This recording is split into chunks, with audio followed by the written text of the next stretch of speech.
Oi, gente, eu sou o Raul Nunes e tá começando mais um Preto Positivo, um podcast original Spotify que faz parte do programa Spotify Sound Up Brasil 2020 e 2021. E só pra adiantar, esse é o episódio mais esperado de toda a temporada. É isso aí. Eu sou Emer Conatos e o nosso tema de hoje é cordão umbilical. Então, pode-se dizer, né, que esse é um episódio tamanho família. Prepara o coração e vem com a gente.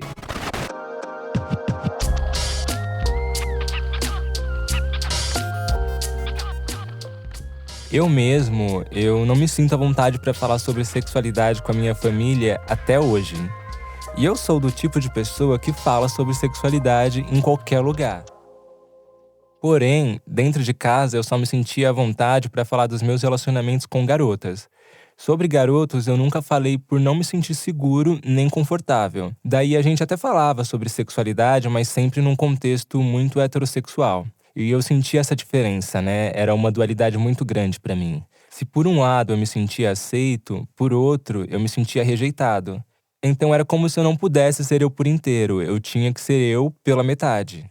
Já eu sempre fui uma criança muito viada, que dançava, que fazia coreografia, chamava atenção, mas mesmo assim nunca rolava uma abertura pra falar sobre sexualidade.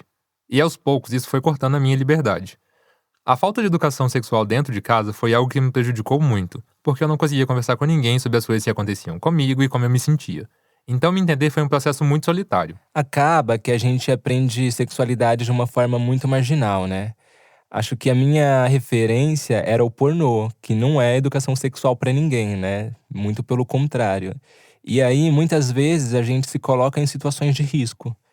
Eu mesmo pulei todas as etapas do que seria um envolvimento natural e acabei perdendo a minha virgindade aos 15 anos de idade, com um desconhecido de uns 40 anos que me seguia na saída da escola algumas noites.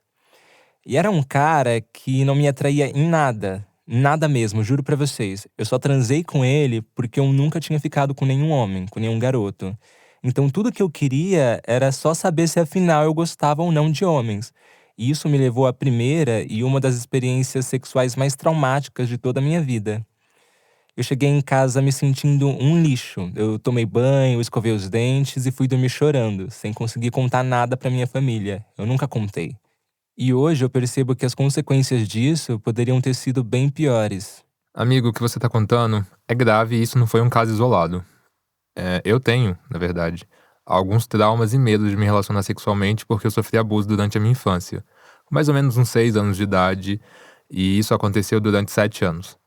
Mas eu também não conseguia contar pra ninguém, viu? É algo que eu demorei muito pra contar pros meus pais, pra minha família e entender tudo isso. Também foi com muita ajuda de terapia e o que foi importante foi conseguir colocar isso pra fora. E isso foi algo que interferiu muito no meu desenvolvimento pessoal na minha vida adulta. Eu cresci acreditando que toda relação sexual era violenta e que iria me machucar de alguma forma. E de certa forma era isso mesmo, porque as minhas primeiras relações sexuais foram péssimas. Eu só conseguia transar com a luz apagada, meus parceiros não respeitavam meu corpo, reproduziam sexo pornô, e a primeira vez que eu me senti respeitado foi numa relação com uns 23, 24 anos. E, por ironia do destino talvez, com o mesmo parceiro de que tempos depois eu contraí o HIV. Mas enfim, para eu conseguir me relacionar naturalmente foi um processo muito demorado. A ficha só cai quando a gente começa a conversar com outras pessoas e perceber que aconteceu comigo, aconteceu com você e acontece com grande parte das pessoas que nós conhecemos. Vocês já se deram conta do quanto pessoas LGBTQIAP+, não discutem sobre sexualidade com seus pais? Lá em casa, meus pais não falavam muito sobre. Tocavam no assunto de modo geral, prevenção bem básico mesmo. O máximo que eu via era alguns programas de sexo na televisão. E nessa época eu já sofri abusos, então a violência veio antes da informação. Desde pequeno, eu sinto que os meus familiares de alguma forma sempre souberam ou pelo menos imaginaram minha orientação sexual. Mas todo mundo preferiu não tocar no assunto. E esse silêncio é o mesmo no país inteiro. No Brasil, várias pesquisas revelam que jovens pouco tiram dúvidas sobre sexo com os pais. 60% se informa pela internet, 15% recorrem a amigas e apenas 8% conversam com seus familiares. E menos de 20% das escolas do nosso país desenvolvem projetos de educação sexual. Quando eu peguei o meu diagnóstico do HIV, uma das decisões que eu precisei tomar foi contar ou não para minha mãe e em como contar. Em relação à minha sorologia, assim como foi em relação à minha sexualidade, eu não sentia que eu tinha necessidade nem obrigação de contar pra ninguém. Porque a essa altura eu já entendia que ninguém tinha o direito de dar pitaco em como eu viveria a minha vida. Em ambos os casos, eu só contei por formalidade mesmo. A minha sorologia nunca foi de fato fechada. Eu já falava abertamente sobre o assunto nas minhas redes sociais, também no meu convívio e até mesmo no trabalho. Então eu só contei pra minha mãe para que ela soubesse por mim e não por terceiros. Eu contei no calor da situação, sabe? Eu me lembro que quando eu saí do CTA, a minha mãe me questionou não só uma, mas 3 vezes, e no impulso eu contei. Independente da minha educação sexual, ela é uma pessoa extremamente intuitiva. E eu não sabia como encontrar o jeito certo de falar com ela, então foi bom ela ter perguntado. Eu acho que eu só compreendi a importância desse acolhimento familiar quando eu contei pra minha mãe e ela teve, assim, a reação mais linda de todas. A dona Esmeralda, ao contrário das outras pessoas pra quem eu me abri, ela nunca me interrogou sobre o ato sexual. Ela nunca quis saber como ou com quem eu contraí o vírus. Ela só queria saber se eu tava bem. Pra ela, era isso que importava, mais do que isso. Tempos depois, eu descobri que ela proibiu também os meus irmãos de me questionarem, inclusive. E eu fiquei muito surpreso, porque geralmente as pessoas me perguntam como ou com quem foi, mas não me perguntam como eu tô. Minha mãe me passou muita motivação e fé pra seguir em frente. Ela acompanhou meu relacionamento e o quanto ele foi conturbado. Depois do meu diagnóstico, ela me ajudou muito. Na verdade, ela ainda me ajuda muito. E faz o que for necessário pra eu poder ficar bem.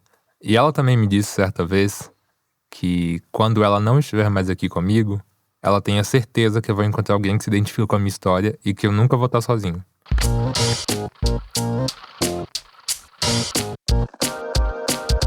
Mãe é mãe, né, Raul? E nisso a gente tem muita sorte. Por isso que hoje nós trouxemos aqui as nossas mães. A minha mãe, a dona Esmeralda. Oi, meu nome é Esmeralda, sou a mãe do Hermeson, com muito orgulho de ser a mãe desse garoto muito abençoado, né? E assim, mãe é mãe, sempre vai continuar sendo mãe, né? Eu sou do Rio Grande do Norte, Natal, tive uma infância um pouco privada, presa, mas sempre a minha mente, foi igual um livro, ela sempre viajou além de mim. E tô aqui hoje para falar da minha história, um pouco de mim, um pouco do meu filho. Tenho 59 anos, nasci dia 14/1/63.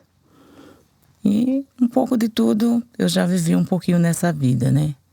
Sofri bastante, sou filha adotiva, muito preconceito, mas venci todas as barreiras. E tô aqui hoje. E tem a minha mãe, que veio lá de Minas, pra poder gravar aqui com a gente, a dona Maria do Carmo. Oi, meu nome é Maria do Carmo, mas todo mundo me conhece por Carmen, né? Mãe do Raul. Na minha família, a gente são 9 filhos, mas foi uma infância difícil também. Minha infância foi muito difícil, mas conseguimos vencer essa infância, essa vida de roça. Mas, graças a Deus, meu pai e minha mãe deu um tipo de vida pra gente bom. E o Raul é um dos caçulos. Mas o Raul é uma pessoa muito boa, uma pessoa que todo mundo gosta, todo mundo elogia, todo mundo fala bem dele, graças a Deus. E se alguém falar mal, a gente vai em cima, né? E fale mal pra ver. Obrigado, amigo. Gente, só pra vocês irem se acostumando, eu não chamo a minha mãe de mãe. Eu costumo chamar minha mãe de Ismel, que é o apelido dela. E também não chamo de senhora, chamo de você, porque acredito que ela seja jovem demais pra eu tratá-la assim, chamar de senhora. E agora, Ismel, eu vou pedir para que você fale um pouquinho sobre como que era a discussão de sexualidade na sua família. Se vocês conversavam ou não, na sua infância, na sua adolescência. Como que era essa conversa com seus pais, com as suas irmãs? A gente não teve essa oportunidade de ser livre, de questionar, de dialogar. Porque foi uma criação muito rígida, uma criação muito assim, lavar, passar, cozinhar, tomar conta de uma casa. E já naquilo, crescer para casar. Tinha que aprender a cuidar de um homem. E eu sempre fui mal criada. Eu falei, para cuidar de um homem não precisa casar. Então, essa era a resposta que eu dava para minha família, para minha mãe, né? E como eu sou filha adotiva, então tem bastante preconceito. Porque eu fui a única negra da família, né? Que fui adotada, as outras eram brancas. E eu fui criada mais para cuidar das coisas, né? Tinha o conforto que precisava ter, mas assim, lavar, passar, cozinhar. Carreguei muito fecho de lenha na cabeça, muito balde de água na cabeça. Sei o que é lavar roupa na beira de um rio, em cima de uma pedra. Então, tive uma infância muito dolorosa, mas também eu nunca deixei os sonhos ser roubados, meu, né? Eu sempre lutei, eu sempre lutei, eu sempre fui de pensamento livre, eu sempre fui aquela garota que era da roça, mas era livre. Eu nunca tive preconceito, eu nunca tive problema de aceitar a outra pessoa como ela é. E por isso eu fui muito criticada, eu fui muito castigada, porque a minha cabeça era muito além de mim, além daquela época, né? Com esses pensamentos, então era um pensamento muito vulgar que se achava, né?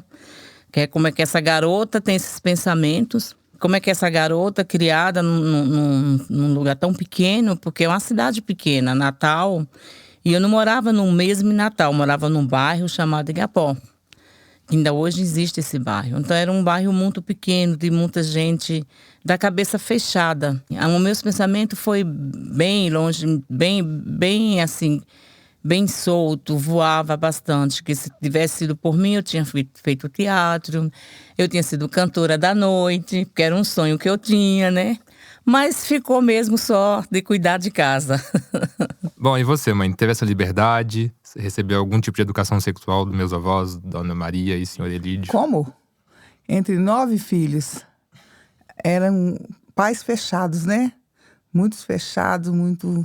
Só a vida deles… Assim, a vida deles não tinha como abrir pra gente o que era se tornar uma moça, se tornar uma mulher, se tornar pronta para ter uma família. Tanto é que eu dei cabeçada.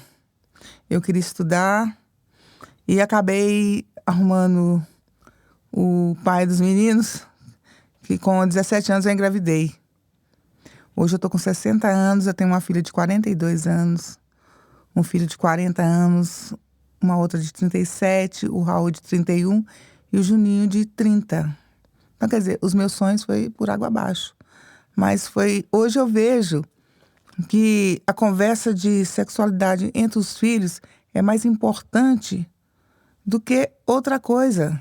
Porque se você souber abrir a cabeça do seu filho para isso, para conviver a vida sexualmente, eles são mais abertos com a gente, tanto a gente com eles quanto eles com a gente. Mas também, e por isso, como eu fui criada dessa forma, o meu ex-marido também não abriu essa brecha para mim divulgar isso para meus filhos. Eu não tinha história para contar, falar com eles. Que o que é certo, o que é certo, o que é errado, o que é errado. E acabou que minhas 2 filhas, hoje, a de 42 anos tem uma filha de 25 anos, e a outra uma que tem 37, até a menina de 20 anos. Engravidaram novas também. Mas graças a Deus, assim, seguiram a vida delas, elas têm as vidas delas, têm o trabalho dela. Mas a gente não quer isso para os filhos da gente. O neto é bem-vindo, né? Mas eu acho que se você preparar para sua vida sexual, é a melhor coisa que tem. Eu falo, igual eu já disse anteriormente, que eu acho que eu sempre fui uma criança viada, assim. Eu era a gayzinha que dançava, enfim. Mas quando que você percebeu que eu era gay e se tinha algum problema de cara nisso? Eu nunca percebi que você era gay. Pra mim, você era o macho da casa. Ela tá sendo irônica. Não, desde quando você começou a namorar com a Isabela, que você, não. O negócio não é menina. Aí, né, você decepciona. Você decepciona, porque você não… não, é sério. Você não tá preparada. Eu não tô preparada pra isso. Né? A família julga. Sabe? Mas, na minha família, eu tenho irmão que é gay. 2. Sabe? E é assumidíssimo. E meu pai sempre, minha mãe sempre tratou ele bem dentro de casa. E da mesma forma, quando eu fiquei sabendo que o Raul era gay, mas o pai dele também não aceitava. Ele tem um irmão que não aceita até hoje. Sabe? O irmão dele é hiper machista, né? Então, assim, eu descobri que você era gay, você tinha o quê? Uns 14, 15 anos, Por aí. né? Hoje, assim, a gente se dá super bem, sabe? E ele também se dá super bem. O Raul, ele é muito família. Então, apesar desses pesares de as pessoas retrucarem, as pessoas falarem mal, a família do meu ex-marido fala muito mal disso, ele sabe disso. Porque a minha família não, minha família... Pra eles tá tudo desenho, tudo pra eles é... Tudo é festa. Quando o pai dele precisa, que ele tá perto, que o pai dele tá doente, é ele que ajuda, sabe? Quando a gente precisa de um socorro, ele tá sempre ajudando a gente. Tanto faço o irmão mais novo quanto o mais velho. A gente, lá em casa, eu criei eles pra um ajudar o outro. Então, se Raul é gay ou não faz diferença. Na minha história, não faz diferença, não. A coisa. É um pontinho a mais. Ou mais e mais. Porque, pra te falar a verdade, um dos filhos que a gente se dá melhor é com ele. Eu me dou melhor com ele do que com os outros. Porque ele preocupa comigo. Ele preocupa comigo. Na hora que eu preciso dele, ele fala: ô mãe, você tá precisando de alguma coisa? Ô mãe, você tá bem? Os outros não. Ele mora aqui em São Paulo, mora em Minas. Ele me liga. Fala: como é que você tá? Você tá precisando de alguma coisa? E vice-versa. Então, o que eu vou falar mal dele pra quê? Eu não vou aceitar ele por quê? Por ele ser gay? Não tem motivo, né, cara? Não, gay hoje em dia tá... Não tem motivo. Acho que tem mais gay no mundo hoje do que homem mesmo. Você vê esse rapazinho bonitinho aí, tudo... Tudo gay. Tudo. Os bonitinhos estão virando. Os bonitinhos tá virando viadinho. Mas- Ainda bem, né, Raul? Carmen, sabe o que é Ainda que eu bem pra acho gente. legal? Que eles se assumiram, eles não se esconderam pra agradar ninguém. Agora, Raul, ele veio pra São Paulo porque Minas, né, é uma roça. Belo Horizonte é uma roça.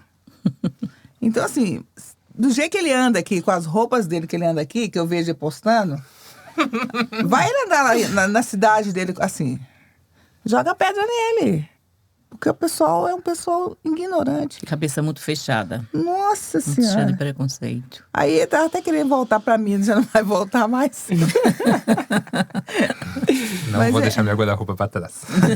Tem que levar ele, né, Raul? Mas é isso. Não tem nada contra dele ser gay hoje. Nada contra. Continua sendo filho a mesma coisa. Não é por isso que eu vou deixar de amar menos nem mais. Sabe? Uhum. Isso é muito, muito, assim... Não tem palavra pra descrever ele, não. Não tem mesmo. Agora, já em relação a mim, com 5 anos de idade, eu já senti atração tanto por meninas quanto por meninos. Isso lá no prezinho ainda, na primeira infância. E eu não parava pra pensar se era menina ou se era menino. Eu gostava de quem eu achava inteligente. Esse era o requisito pra mim, a inteligência. Então eu só fui perceber a minha sexualidade num dia que eu saí do banho e fiquei excitado me olhando no espelho. Olha só. Ou seja, eu senti atração pelo meu próprio corpo ali, mas eu ainda não entendia. Eu achava que era só um lance meu comigo mesmo, que era amor próprio, ou qualquer coisa desse tipo. Até que com o tempo eu fui notando que não era só atração pelo meu corpo, que era também atração por outros corpos masculinos, né? Atração pelo corpo masculino em geral. Mas eu não contei pra ninguém porque eu não sabia como, e também eu achava que ninguém ia me entender. Ninguém queria saber se eu era gay, se eu era bi, se eu era pan. Não, todo mundo queria que eu fosse hétero. E todo mundo sabia que eu não era hétero, mas ninguém queria lidar comigo. Então eu fingia que eu era hétero e todo mundo fingia que acreditava. Esse era o nosso acordo silencioso. Mas como é que foi pra vocês, Mel? Em algum momento você considerou que eu poderia ser diferente? Como foi isso pra você? Olha, você sabe que eu sempre falei pra você, seja qual que é o momento, seja o que for, a mãe tá com você. Não importa o que os outros pensem, que os outros digam. Então, assim, ele era uma criança muito carinhosa, mas ele tinha carinho mesmo, né? Ele era muito carinhoso, só que ele sempre teve aquele detalhe assim, de querer arrumar.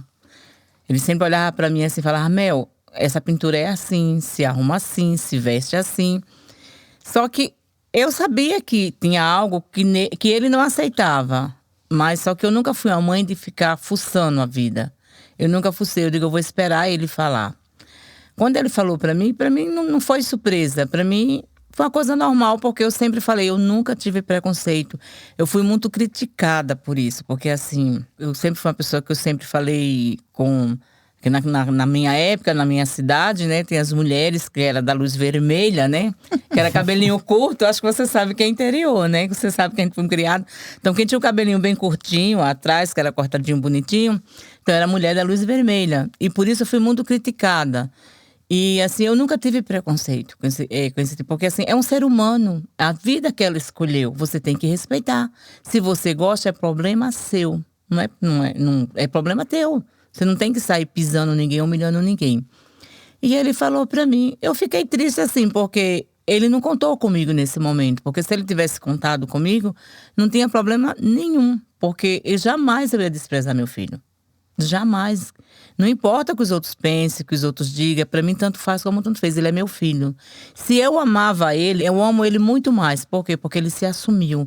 Ele fez aquilo que ele gosta. E eu sempre falei pra ele, não faça nada que os outros gostam. Faz aquilo que você quer, aquilo que você gosta. Ele continua sendo meu filho, né? E que nem eu cheguei no pai. Não é pra falar nada pra ele. Porque estamos separados, já vai fazer 18 anos. O pai dele sempre foi muito machão, mas um machismo que não tem, porque ele também tem um irmão que é gay. O meu cunhado também foi muito maltratado. E eu nunca recriminei o meu cunhado. Nunca por causa disso. Porque é a pessoa. O que adianta você fingir uma coisa que você não é? Sofrer. Porque a pessoa sofre, as pessoas não pensam nisso. A pessoa não pensa que o ser humano está sofrendo. Porque ele tá guardando uma coisa que ele quer ser. Ele tem que colocar para fora, ele tem que viver. Se mais tarde ele vai mudar ou não, não é da nossa conta. Aí vai ser problema deles, né? Mas que eu quero que ele seja o que ele quer ser. Eu quero ver ele feliz. Ele estando feliz, eu tô feliz. Agora, se ele não estiver feliz, eu não estou feliz. O recado tá dado, hein? Se alguém mexer comigo… E não é só a mãe que vai pra cima não, hein? Eu nunca me senti à vontade pra falar sobre sexualidade em família. E, na verdade, até hoje eu não me sinto.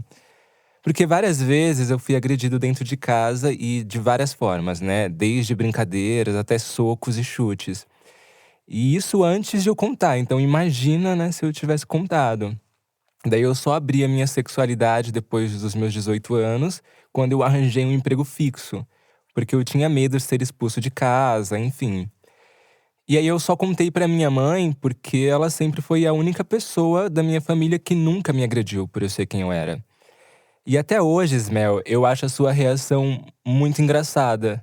Eu lembro que você estava cozinhando e a última coisa que você me disse nessa conversa foi: bom, as panquecas estão prontas, eu vou dormir. Boa noite. Você se lembra disso? Como é que foi pra você quando eu te contei sobre a minha sexualidade? A gente tem aquela… Por mais que eu soubesse que você era, você tem que eu achava assim que você confiava mais em mim. Que você sabia que eu sempre falei pra você. Eu sempre criei os outros, criei você, sempre falei, não importa a situação que esteja. Não quero saber, eu quero saber de você. Eu sempre falei, eu não quero saber pela boca dos outros. Eu fiquei triste porque eu fiquei assim pensando, ele poderia já ter contado pra mim, já poderia ter conversado, aberto, porque jamais eu ia deixar alguém tocar nele, jamais ele ia ser expulso. Eu não ia expulsar, se expulsasse ele, eu ia junto com ele. Não tinha como, né? Se expulsasse ele de casa, eu ia junto com ele, né? E eu nunca admiti que ninguém judiasse dele, só que eu trabalhava fora, não queria que me maltratasse. Porque ele sempre foi delicado. Ele sempre foi aquela criança delicada, aquela criança amorosa, aquela criança que sempre se preocupou comigo, né? E, assim, no caso da separação, eu e o pai dele, porque o pai dele era muito agressivo, teve época que ele já, né, na idade de seus 8 anos, ele sempre foi bem malcriado igual a mãe dele. Essa malcriação ele puxou pra mim, né? Ele tirou um pouquinho de mim. E ele sempre me defendia. Só que, assim… Eu como mãe, eu esperava que ele tivesse confiado mais em mim. Porque se colocasse ele na rua, eu ia junto com ele. Não tinha problema nenhum. A gente ia morar debaixo de uma ponte, não tinha problema. Como a gente ficou junto, passamos situações difíceis, não foi fácil para ele chegar até onde ele chegou. Eu falei, você escolheu, então você vai ser forte. Porque ele falava assim, você parece um general. Eu digo, você vai ter decepções, mas você não baixa a cabeça. Você vai ter que enfrentar. É uma escolha sua. Você não tem que baixar a cabeça porque alguém vai te apontar o dedo. Se ele apontar um dedo para você, tem mais 4 apontando para ele, né? E assim, é um direito seu. Você tem que lutar pelo seu direito, por aquilo que você quer. Pela sua sobrevivência, você tem que aprender a se defender, né? Eu só falei para ele, não pare de estudar, né? Porque o estudo, a gente fala, não é tudo, mas ele é um pouco para nosso alicerce, né? Para a gente aprender a se defender. É um livro aberto, é um caminho que você tem como aprender a se defender. Porque tem pessoas que elas têm estudo, mas elas são muito ignorantes. Elas acham porque elas têm estudo, elas têm dinheiro, ela pode pisar o negro, né? Porque eu sou negra, eu amo a minha cor, né? Ele escolheu como é gay. Eu amo meu filho, não me interessa que os outros pensem. Ele tem caráter melhor do que certos homens que vestem calça, que tem 2, 3 mulheres. E aí, cadê o caráter desse homem? Cadê ele tem família? Não tem. Qual é a família que ele tem? Não é só porque vai casar que vai ter uma família. Família se constrói. Com respeito, com carinho. E aqui a gente estamos em família. Aqui, ó. Estamos 4 pessoas em família. A família é isso, é respeito. É isso aí. E falando ainda em construção, né? Hoje, com o passar do tempo, a gente construiu uma relação não só de mãe e filho, mas também de amizade, de cumplicidade, como você mesma falou. Inclusive, você sempre me falou abertamente sobre a sua vida amorosa. Mas eu, pelo contrário, eu nunca falo sobre a minha vida amorosa. Na verdade, eu já até falei, mas só falava de garotas. Eu nunca te apresentei, nunca contei sobre nenhum cara. E essa é a única coisa que a gente não conversa. Inclusive, no ano retrasado, por exemplo, eu quase me casei e eu só tô te contando isso agora.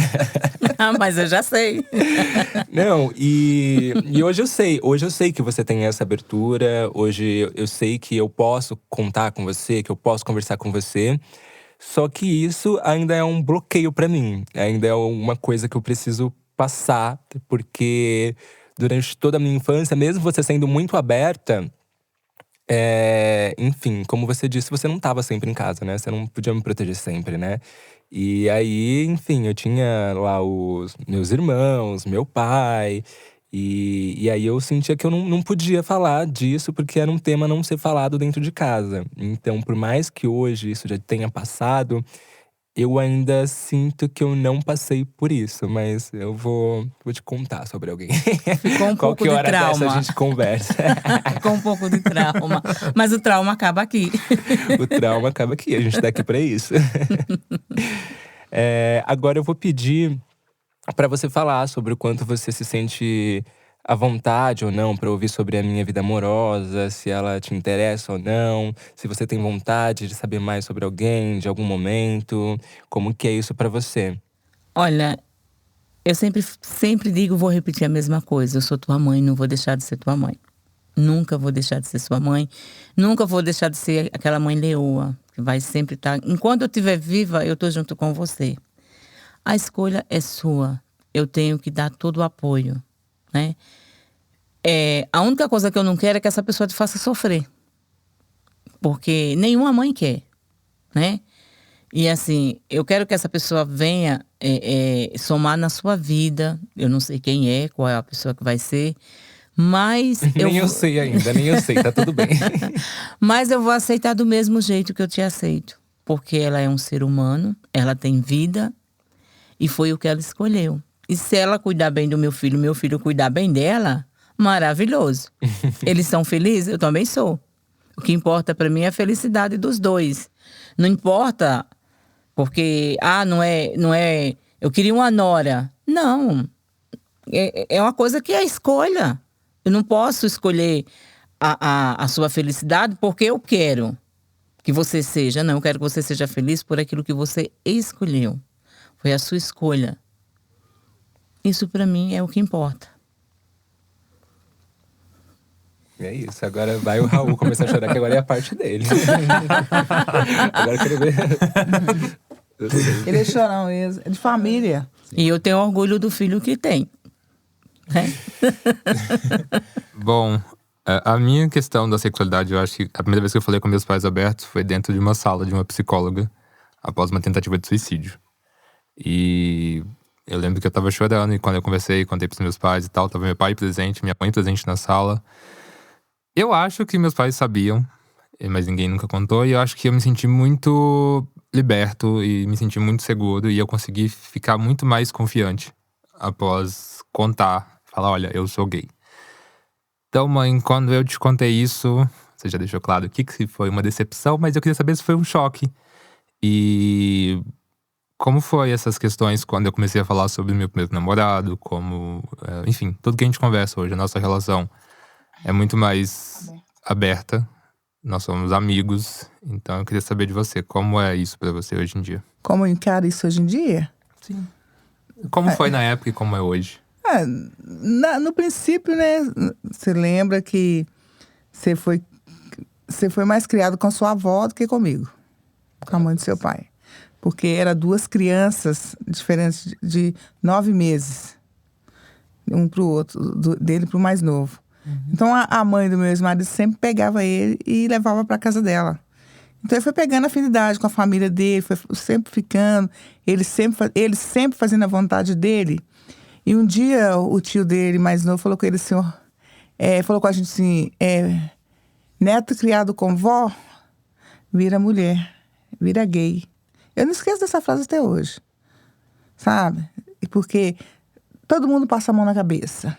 Criado com tia, vira bicha. Criado com vó, vira gay. Que era assim que ele falava comigo. Mas assim, a gente sempre achava que era brincadeira dele. Mas foi crescendo, a gente viu que ele era completamente diferente dos irmãos. As atitudes dele, né? Até o jeito de sentar. Não sei se você já viu na praia. Na praia tem uma foto, quando ele era pequenininho, de perna cruzada. Vai ter. Igual, sabe? Então assim, na casa do avô dele, tem uma foto na cadeirinha que tava com a perna cruzada, igual uma menininha mesmo, né? Então, assim, nunca... Pra mim era normal. Eu não tinha aquela maldade. Eu venho pegar maldade agora depois de velha das coisas, sabe? Eu não tinha aquela maldade de mãe, de mulher, que toda mulher... Eu não tenho, eu era muito...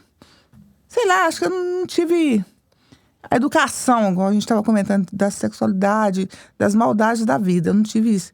Então, em relação ao Raul falar com a gente, igual ele falou que foi na sala de psicóloga, realmente foi mesmo. Ele foi na tentativa... Foi muita coisa nesse ano para mim, porque eu tinha operado, eu tinha feito uma troca de válvula mitral, foi em 2006. 2007, eu saí do hospital em 2006. Aí a minha menina estava grávida, ela já tinha uma criança, aí eu não sei o que deu na cabeça do Raul, que o Raul saiu, falou que não sei aonde, e de repente a gente recebe a notícia que ele tinha tentado suicídio, que ele pulou da ponte, aí você imagina, como é que você fica? Aí a gente começou a ele começou a exigir da gente que queria um tratamento, que tinha que levar no psicólogo, sabe? E a gente teve muitas dificuldades na vida da gente quando a gente casou. Nós tivemos muita dificuldade. Depois que as coisas foram se acertando, sabe? As coisas foram se acertando. E a gente já tinha condições de pagar uma psicóloga para ele. Na época ele tentou suicídio, eu sofri muito com isso, sabe? Porque a gente não está preparado para perder um filho. Nunca, Carmen, não tem como. Né? Teve também o aproveitamento do primo dele, que a gente tratava ele... Porque, assim, a convivência de primos, né? O sobrinho do meu ex-marido sempre ia lá para casa para dormir. E ele, até há pouco tempo, ele postou no Face que o que aconteceu realmente na vida dele, do filho, do primo dele, de abusar sexualmente dele. E eu não sabia dessa história. Eu não sabia. Sabe? E ele falou assim, ele escreveu que disse que se o primo... Se ele contasse pra gente, que o primo ia bater. Hoje pode enfiar a mão na cara dele, porque ele é desse tamanho. Pequenininho. A questão do abuso foi algo que, de fato, é um dos maiores traumas que eu carreguei durante toda a minha vida, assim. Foi dos 6 até os 14, 15 anos. E aí eu só fui falar abertamente sobre isso em 2016, eu tinha 26 anos. Foi quando eu conversei com o Samuel Gomes, eu já citei essa história em alguns lugares. E é traumático, porque, como minha mãe disse também, era uma relação de família. Meu primo ficava lá em casa dias, dormia. E era algo que eu não podia contar, porque era um abuso, era uma agressão física e verbal. E eu tinha que ficar calado, assim. Então, tipo, era horrível estar em casa ou na casa dos meus avós, onde também acontecia. E ter que guardar isso só pra mim durante muitos anos, assim. E ainda quando eu resolvi falar, eu ainda saí como errado da história. Então, bem Isso difícil. mexe, né, com a cabeça, né? Porque Psicológico você… da pessoa, né? Sim, total. Porque você já não cresce já não se desenvolve de uma forma natural, né?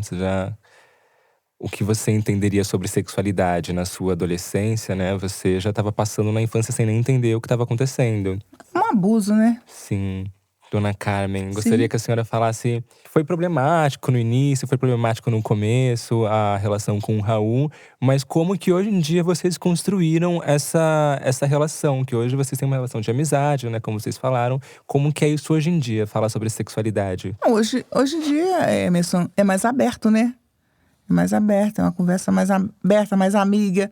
Aí, às vezes eu pergunto pra ele, e aí, como é que tá o namoro? Sabe? Aceito as coisas dele. Pergunta do meu ex o tempo todo. Pergunto do ex o tempo todo, né? Mas, por quê? Por que eu pergunto do ex? Porque o ex foi uma pessoa bacana com ele. Mesmo o que o ex fez pra ele, ninguém fez. Tirou ele, jogou ele pra cima, você entendeu? Pôs ele… Não vou aumentar nesse assunto, gente. Não, ele tá perguntando. Então, assim… A autoestima dele, né? A autoestima dele. Valorizou bastante. Muita, Graça. né? Independente do ex. me jogando o ex lá pro canto. Como que é hoje? O relacionamento nós dois? Isso, esse relacionamento com o Raul. Muito bom, graças a Deus. Respeito, né? O que ele quis pra vida dele. E ele também respeita o meu lado também. Então, assim, hoje eu aceito o Raul do jeito que ele é. Sempre aceitei. Sempre aceitei mesmo. Nunca desfiz dele. Ele sabe que eu nunca desfiz dele. Em momento algum. Eu brinco com ele. As irmãs dele brincam com ele. Sabe? Ele é um pouco estourado. Não, qualquer coisinha ele se explode. Mas a gente brinca. Eu aceito ele da forma que ele é. Não tem eu diferença, acho que a separação dos meus pais foi uma situação que me aproximou muito mais da minha mãe, assim. Em vários sentidos, eu digo. Porque a gente começou a ter uma comunicação mais clara das coisas, uma vez que eu também… A minha irmã ainda morava na época, mas depois ela saiu de casa. Então a família se desestruturou, eu né, tive Raul? E aí eu tive que assumir muita coisa dentro de casa. Então, muitas das coisas eu perguntava pra minha mãe, desde fazer um arroz até… Enfim, outras coisas relacionadas à saúde, pra poder entender melhor como funcionaria isso. E a partir disso eu comecei a enxergar minha mãe como uma amiga, assim, e já tinha ela como referência, principalmente profissional, assim. Desde que eu nasci, desde que eu acompanho a história da minha mãe. Minha mãe foi uma pessoa que começou com um salão de, sei lá, uma cadeira num espaço pequenininho, no cômodo de casa, e se tornou uma mulher que tem um salão gigantesco. Então, e nunca deixou faltar nada pra gente, assim como meu pai. Então, nossa relação ela é muito divertida hoje, assim, como ela acabou de dizer. Que a gente consegue ter essa relação de brincadeira, de conversar quando precisa conversar sério. Mas acho que o fato hoje de ser um filho gay e também que vive com HIV me possibilita um diálogo muito mais aberto com ela em relação aos cuidados que eu preciso ter, às coisas que eu preciso fazer. E isso é muito saudável, assim. Acho que esse acolhimento e principalmente em relação à minha saúde, é algo que faz muita diferença no acompanhamento do meu tratamento. Tanto é que eu saí de Minas pra poder vir cá dar esse depoimento pra ele, né? Né, Por isso Raul? que eu te amo, mãe. Cansada, né? Viu? Ela ainda Feriado. continua fazendo minhas vontades. Pois é, continua fazendo suas vontades. Isso é porque eu não te abandonei. Eu sei. E falando nessa questão, né, de sair do armário, outro armário no qual tentam colocar gente, né, Raul, é o armário do HIV. A princípio, quando eu peguei o meu diagnóstico, eu decidi não contar pra minha família, porque novamente eu senti que ninguém ia me entender. Então, dessa vez, eu realmente saí de casa. Primeiro eu saí, depois eu contei. E de novo, eu só contei pra minha mãe porque eu sentia que de toda a minha família, ela seria a única que não me julgaria. Eu, na verdade, eu contei… A minha mãe foi a terceira pessoa, na verdade, a saber sobre a minha sorologia. Eu me lembro que quando eu saí do consultório, eu fui pra um bar com um amigo. E lá a gente trocou algumas mensagens. Quando eu contei pra ela, e disse que era uma… Ainda usava o termo doença, mas o certo é infecção. Que era uma infecção que não tem cura. E eu lembro que ela falou que a gente ia cuidar e ia ficar tudo bem. E depois disso, quando eu coloquei a minha sorologia aberta, que eu falei abertamente sobre, na verdade… Perdão, de novo. E quando eu falei abertamente sobre minha sorologia, foi quando eu fiz um textão no Facebook. Porque essa informação, entre aspas, tinha vazado. E aí eu sou de Nova Lima, que é uma cidade muito pequena na região metropolitana de Belo Horizonte. Então, começaram a falar sobre isso. E até o momento que eu entendi que ter colocado isso pra fora fez bem pra mim, bem pro meu psicológico, bem pro meu emocional. E eu entendi que tava tudo bem. Afinal de contas, eu tinha o maior apoio que eu precisava, que era o da minha mãe. Como foi pra vocês, Mel, quando eu te contei, quando você recebeu essa notícia? Você acha que isso mudou de alguma forma a sua vida? Não mudou a minha vida, porque como você já sabe, eu tive uma época que eu cuidei de um rapaz. Só que naquela época, eu tinha uns 16 anos de idade, e foi uma época que teve muito essa infecção, né? Acho que na época de 80, por aí, né? Teve essa infecção, que aí depois veio o problema do Gazusa, do canto Gazusa, que foi revelado, tudo. Só que ninguém falava sobre a AIDS. Falava que era uma infecção. E eu cuidei desse rapaz porque não tinha ninguém que cuidasse. No hospital não poderia ficar. Ele foi passado o remédio para ele tomar. Nessa época não tinha nenhum coquetel. Coquetel era a Bezetacil para tomar. Se via para tomar infecção. E eu apliquei várias injeções nele. Eu cuidei muito dele. Então, teve uma época que o Hermes estava no computador e eu olhei as glândulas do pescoço dele, estava muito alto. Só que eu sempre fui aquela mãe que nunca fui questionar. Eu deixei ele sempre falar comigo. E eu comigo mesmo. Às vezes eu entrava no banheiro e eu falava assim, meu Deus, eu não quero acreditar que seja, mas eu tô achando que o Hermes… Eu falava, tá com o vírus da AIDS, porque… Era o mesmo jeitinho que eu cuidei do rapaz. Na verdade, esse foi o único sintoma que eu tive. Foram as glândulas que apareceram aqui atrás do pescoço. Só que eu achava que era qualquer outra infecção e que, enfim, ia tomar um anti-inflamatório e ia desaparecer. Você lembra que uma vez você estava no computador e eu passei a mão no seu pescoço? Eu falei, filha, essas suas glândulas tá tão altas, lembra? Eu lembro. Eu me lembro né? uma vez que eu tava na cozinha, inclusive, que você me recomendou de eu ir no médico, ver o que era. Só que eu também ainda não achava que era nada. Aí eu falei, vai no médico pra ver se… Só que eu não falei pra ele o que era, porque talvez eu já estava preparada, mas ele não, né? Pelo que eu vivi com esse paciente, que eu cuidei dele, então eu já tenho uma experiência, né? Porque assim, naquela época era só infecção. Não pode pegar, não pode chegar perto, não pode comer, não pode usar nada. Só que eu nunca tive medo. É isso que eu falo pra vocês. Eu nunca tive preconceito. E eu cuidei desse rapaz até chegar ele falecer. E nunca peguei nada, graças a Deus, né? Porque isso aí também é né? Foi uma pessoa que eu cuidei, fiz curativo, porque quando chega… se você não toma os coquetéis, se você não faz o tratamento certo, enche mesmo de secreção, né? Dá aquelas feridas, bastante, né? E eu cuidei dele. E aí aconteceu com o Hermes, que ele saiu de casa e eu falava… ele saiu de casa por problema, porque tinha minha menina com muita criança, ele não podia trabalhar, não podia estudar. Mas também eu sei, do meu ver, ele fugiu disso aí, que ele achava que eu não ia apoiar ele, né? E quando ele falou pra mim, foi uma coisa normal. Porque hoje tem o tratamento, hoje tem todo o cuidado. Verdade. Né? Mas hoje tem todo o cuidado, é uma coisa normal, né? E apenas, como qualquer outra infecção, eu tenho o quê? Eu faço tratamento de glaucoma, é uma infecção. É uma infecção também. Então, ele usa uma química, eu também uso. Se eu não me cuidar, eu fico cega, né? Então, é uma coisa que, assim, pra mim foi normal, né? Às vezes a pessoa, nossa, eu digo, não, ele não é aidético. É um vírus. Você tem que saber separar essas coisas. É vírus. E até um preconceito, né? De chamar de aidético, assim, né? Não se trata as pessoas assim, não se fala que alguém é aidético, né? A pessoa, ela tá… Ela vive com HIV ou ela vive com a AIDS. Não existe mais o termo aidético. Bom, e mãe, como que foi isso pra você quando você recebeu essa notícia? E como isso fortaleceu e balanceou a nossa amizade com os familiares? Ô, Raul, quando isso aconteceu, foi o dia que você falou comigo assim, mãe, eu não tenho dinheiro para pagar o ônibus, você pode pagar minha passagem? Aí eu falei assim, o ônibus está passando por cima. Aí você subiu aquela ribanceira toda lá, pra pegar um ônibus no ponto lá. Correu. Quando chegou no meio do caminho, você passou mal. Você passou pra trás, na roleta, e você passou mal e desmaiou.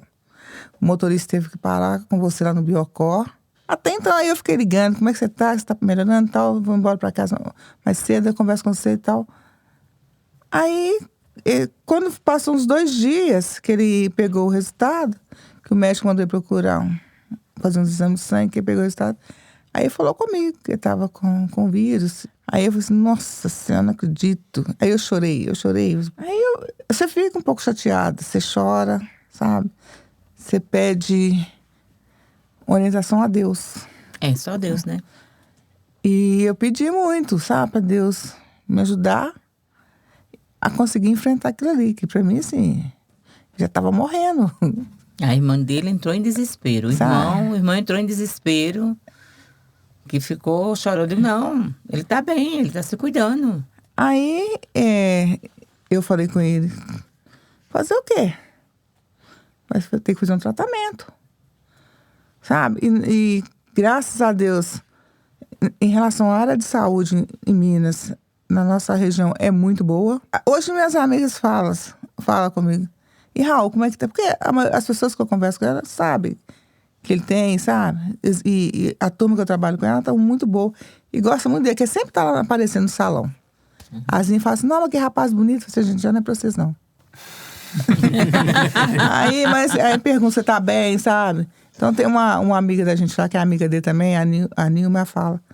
E Raul, como é que ele tá de saúde? Ele tá bem? Eu falei, tá, Nilma, graças a Deus, tá bem. Mas hoje eu tô sabendo lidar mais com a situação. Lidar. É uma coisa que revolta a gente, né? Porque porque assim, a situação que a gente vivemos hoje no nosso Brasil é uma situação que as pessoas, elas são muito preconceituosas, né? Elas têm preconceito até de sentar perto de uma pessoa que a roupa tá rasgada, né? Mas eu sempre falo, levanta a cabeça, você é mais que vencedor, né? Não para pisar ninguém, mas colocar eu sempre falo assim, cada crítica que fizerem com você, não ache ruim, ache bom, porque você vai se aperfeiçoar mais. isso mesmo. E cada crítica que você receber é uma pedrinha pro seu degrau. É um elogio. É um elogio para você se aperfeiçoar mais, né? Porque a gente vai receber crítica de todos os lados. Você recebe crítica porque você separou. E você sabe, mãe separada, quanto a gente sofre. O nego já te olha de olho feio porque é separada, né? Acha que você quer tomar o marido da outra, porque você separou. Isso aconteceu comigo. Então, é coisas que a gente vai aprendendo a se defender. A gente aprende a lutar pelos nossos direitos e aprende a brigar pelos direitos dos nossos filhos. E eu sou muito briguenta nessa parte, né? Uma guerra lascada mesmo, né? E a gente vencemos, graças a Deus, né? E eu e o Hermes, a gente somos muito abertos. E acontece justamente, né, pela falta de informação também, né? Hoje, em relação ao HIV, por exemplo, a saúde, os cuidados médicos, na verdade, são… falhos. Sim, mas na verdade é a parte menos difícil, né? Porque o mais difícil, como você estava falando, é viver nessa sociedade cheia desses preconceitos, né? Porque hoje em dia o acesso aos medicamentos, né, ao tratamento é gratuito. Desde que a pessoa tenha essa informação, ela consegue, né, pegar os medicamentos e se tratar. Agora, uma pergunta para as duas. Hoje, a partir de vocês saberem das nossas experiências, né, da minha e do Raul, a gente vivendo com HIV, como que é para vocês? Vocês se interessam mais pelo assunto? Ele passa para mim as coisas que acontecem, mas eu, sinceramente, Joana, tô sendo verdadeira, eu não procuro saber. Acho que o que minha mãe quer dizer, acho que são coisas que eu vejo não só na minha família, não só na minha relação com a minha mãe, mas em outras famílias e relações também. Às vezes as pessoas sabem que aquilo acontece e não têm interesse porque vê que as pessoas estão bem. Eu acho que o papel que a minha mãe faz, ele vai além da busca da informação. Ela faz muito mais que acolher. Então eu sei que qualquer coisa que acontecer, qualquer coisa que eu precisar, e qualquer coisa que eu precisar passar pra ela de informação, eu vou passar. Eu sei que o básico ela sabe. O necessário ela sabe porque ela sabe da minha história, ela sabe porque ela já me acompanha médico, ela já sabe as medicações que eu tomo. Então assim, o básico ela sabe. E assim, você sabe que qualquer momento que você precisar dela, você tem um apoio necessário, né? Sim. E o que é Então, importante pro que é tratamento. importante Acho que uma das coisas mais importantes pro tratamento é o acolhimento da família. Acolhimento da família, o apoio da família. E vocês, Mel? Eu sei que você já conhecia um pouco, que você trabalhou como enfermeira por um tempo. Mas como que é hoje? Quando vem o tema HIV, como você fica sabendo? Você se informa, você busca, você tem curiosidade? Eu, ultimamente, eu não tenho um pouco de curiosidade demais, né? Você sabe que eu já tive bastante. Assim, porque eu gosto do lado de cuidar do ser humano. Aí, né, você sabe que eu tenho essa… Eu sempre tive a vontade, né? Eu tive vários sonhos que nenhum foram realizados. Eu queria ser médica. Mas aí fiz um pouquinho de curso e aprendi um pouquinho. Só que assim, você pode até se informar, né? Se procurar se informar tudinho. Mas se você é ignorante naquilo que acontece com o teu familiar, porque às vezes as pessoas, ela aprende, ela sabe como, mas ela… Com os Ignora. outros. Ignora. Com os outros. Agora, com a família, que o filho, ou o irmão, ou a irmã precisa, ela ignora. E isso não é legal. A família que tem esse problema, porque vai ser você, vai ser eu, vai ser outras mães, sempre vai ter. É aquela história, né? Eu aceito na rua, não dentro da minha casa. Não dentro da minha casa. É como uma mãe falou pra mim assim, você vai na casa dele? Eu digo, vou sim. Ah, se fosse eu, não, eu digo, problema seu. O filho não é teu, o filho é meu. E essa é justamente a próxima questão. É como você discute, né, esse assunto com outros familiares, amigos, vizinhos. Ter um filho que vive com HIV. Até agora, ninguém se chegou a mim pra falar, né? Porque, assim, falaram com sua tia, né? Comigo não falaram. Porque se alguém vier falar, você sabe que eu tenho a resposta certa. Eu procuro a me entender um pouco para ter a resposta certa, sabe, Raul? Sabe, Carmen? Porque às vezes não é que você queira saber, querer ser médico, você querer saber mais que os outros. Mas às vezes é bom a gente se interagir e procurar saber para dar a resposta certa. A cacetada, eu dou a cacetada certa, né? Então, assim, é uma vida normal. Apenas ele tem que se cuidar. Como qualquer outra pessoa. Se você tem problema de glaucoma, você tem que se cuidar. Se você tem problema de hepatite, você tem que se cuidar. Se você tem problema de rins, tem que se cuidar. Se você tem problema de coração, você tem que se cuidar. Porque nós dependemos daquele medicamento. Independente de ter problema, não, todo mundo tem que se cuidar, né? Tem que se cuidar. Então, o que é que acontece? Para mim, não é dificuldade nenhuma. Porque, assim, naquela época, tinha aquela dificuldade assim. Não pode pegar no prato, não pode pegar na colher. Eu tomo água no copo do meu filho. Eu tomo o refrigerante, eu gosto de um pouco de vinho. Nós tomamos junto. E eu estou aqui perfeitamente bem, graças a Deus. É a ignorância. Então, é a ignorância do ser humano, né? Isso aí não tem. Não, Como eu gosto também não tem nada disso, não. Eu não tenho nada disso com ele. Eu não tenho essa separação. Ah, tem que separar isso, tem que separar aquilo. Não. E eu não vejo ele com problema nenhum. Eu vejo meu filho normal. E como que é pra você, Carmen, em relação ao Raul? Você procurar conversar com os familiares, discutir em relação a esse assunto, em relação ao HIV? Com o Raul não precisa, né? Que ele já escancarou mesmo, né? O que aconteceu, deixa de acontecer, sabe? Postou na cidade toda, lá no jornal que tem na cidade. Ele tem eles fizeram… Foi capa de jornal. Foi capa de jornal. Sabe? Então, assim, é uma coisa que… Como a cidade é pequena, todo mundo… sabe? A família… Assim, tirando a família do pai dele, a minha família reage normal. Não tem nem porquê, nem contra, nem a favor, não. Meus irmãos tratam… A minha família trata ele de igual para igual. Como se nada… Os amigos, as pessoas que são amigas mesmo. Amigo de verdade. Os irmãos, sabe? Só a família do pai que babou, que educou, que fez isso e aquilo, que… E eu não fui como eles planejaram. E é sobre isso. Mas o sonho é seu, não é deles? Mas é exatamente isso. Acho que o jornal da minha cidade foi uma coisa que foi libertador. Isso foi incrível, assim, porque eu sei que na minha cidade existe muito preconceito em relação ao HIV, como em qualquer outro lugar desse país ou do mundo. E falar isso pra uma comunidade e pra pessoas que vivem na minha cidade, que é uma cidade extremamente pequena, foi muito relevante pra mim. Foi muito importante. Porque hoje, às vezes que eu fui, que eu retornei, e que eu converso com essas pessoas e tenho esse contato, eu sou uma referência de cuidado. De cuidado. E é bom ser uma referência de cuidado. De E as mostrar pra essas pessoas que a gente pode viver uma vida completamente normal. Muito bem. E sem, sabe, pensar ou preocupar com o que as outras pessoas estão pensando em relação à nossa vida. Você ajudou, né? Sim, e isso pouco. é muito bom porque foi algo que eu vi quando… Voltando ao assunto, mas foi algo que eu vi quando minha mãe se separou do meu pai. Foi uma decisão que ela tomou e falou, eu vou viver a minha vida. Independente do que falarem ou não, eu vou viver a minha vida. E isso pra mim foi algo que refletiu quando eu resolvi contar sobre a sorologia. Quando eu recebi o diagnóstico. Então assim, estar nesse lugar hoje e saber que eu posso contar pra minha mãe tudo que eu quiser e contar com ela pra tudo que eu precisar é super importante, assim. Estar nesse lugar, sabe, de acolhimento, de acolhido. Porque eu sei que se alguém for falar qualquer coisa pra ela, ou ela vai responder de uma forma que ela sabe muito bem como ela responde, ou ela não vai falar nada. As pessoas perguntam como que o Raul teve coragem de escancarar a vida dele. Sabe? Um livro aberto, Eu A falei minha assim, cidade é muito fechada, é muito cabeça Preconceituosa. fechada pra essas coisas. Mas não é só lá, não. Aqui em São Paulo também tem isso, tá? Em São Paulo também tem. Mas lá é porque, lá, você, por exemplo, eu não sou conhecido como…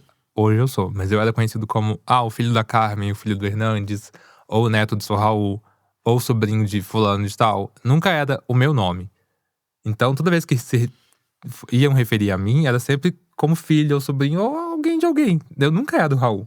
E a partir do momento que eu resolvo falar, as pessoas… Mas por que ele fez isso? Sabe? Quando eu tentei suicídio na cidade também, que foi uma coisa que, assim… Foi uma coisa de uma proporção que nem eu imaginava que seria… Causou um reboliço enorme na cidade. Primeiro porque era uma ponte, que é uma ponte conhecida como a ponte suicida, e que ninguém tinha sobrevivido a essa queda. Porque é uma ponte de 60 metros de altura. Então, assim, sair de lá e aí retomar… Acho que a minha mudança de vida veio a partir desse momento, assim. Porque uma das coisas que eu lembro quando me tiraram de lá foi ver os meus pais na situação que eles estavam. Meu pai chorando, minha mãe e tal. E aí teve todo o processo de reabilitação. E retornar pra escola no terceiro ano do ensino médio… E todo mundo te olhar e te apontar, o doido da escola, tipo, era uma coisa, tipo… E escutar as inúmeras histórias que tinham sobre o que tinha acontecido, foi tipo, gente, não, sabe? E a partir desse momento eu falei, quer saber? A vida é minha, eu vou ligar o foda-se. E aí eu assumi pros meus pais a minha sexualidade. E era isso, eu tinha que tomar conta do que era meu. Do que é seu. E o que eu faço até hoje, então assim… Não importa o que os outros pensam, importa o que Com você quem é. eu trabalho, a roupa você que eu faz. visto, com quem eu namoro, como eu vivo… Eu não devo satisfação pra ninguém. A única coisa que eu acho e que eu tiro das pessoas é o respeito. Com certeza. Então, assim… Tem que fora aprender a isso, respeitar. Sim, Com certeza. E se não aprender, a gente ensina. sim. Eu sou bem educado, como diz o Emer.